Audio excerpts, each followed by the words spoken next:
Hello गाईस, कशा आहात सर्वजण? श्री स्वामी समर्थ सर्वांना. आज आपण बनवणार आहोत बीटची भाजी. चला तर मग त्यासाठी लागणारं साहित्य आपण कट करून घेऊया. भाजीसाठी लागणारं साहित्य आपलं कट करून झालेलं आहे. बीट कट केलेलं आहे, कांदा कट केलेला आहे, 2 हिरव्या मिरच्या कट केलेल्या आहे, कोथिंबीर कट केलेली आहे. आता आपण त्याला फोडणी देऊया. चालू केलेलं आहे, कढई ठेवलेली आहे. कढई तापलेली आहे, त्यामध्ये आपण 1 चमच तेल टाकून घेणार आहोत. आहे त्यामध्ये आपण सर्वप्रथम मोहरी टाकत आहोत. मोहरी तडतडली की जिरे टाकत आहोत. जिरे तडतडले की थोडासा कढीपत्ता टाकत आहोत. त्यानंतर आपण मिरची टाकत आहोत. थोडंसं याला हलवून घेणार आहोत. थोडी मिरची फ्राय झाली की कांदा टाकत आहोत. 2 मिनिट कांदा परतून घेणार आहोत. कांदा गोल्डन होईपर्यंत. आपला कांदा परतून झालेला आहे. आता आपण त्यामध्ये बीट टाकत आहोत.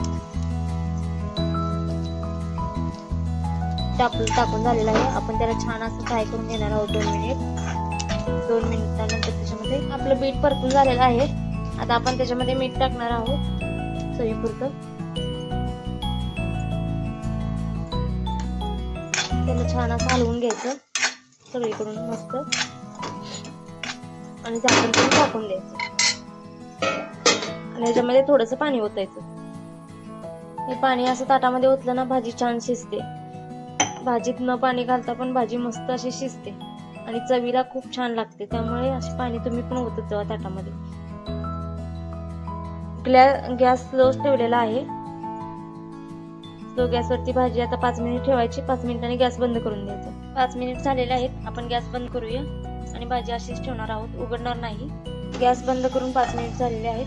बघा भाजी कशी छान अशी शिजलेली आहे. भाजी मस्त अशी शिजलेली आहे.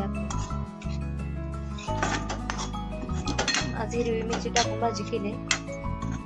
तुम्हाला माझी रेसिपी आवडत असतील तर नक्की लाईक करा. आपल्या मैत्रिणींसोबत शेअर पण करा. आपली भाजी कशी वाटते कमेंट मध्ये नक्की सांगा. धन्यवाद.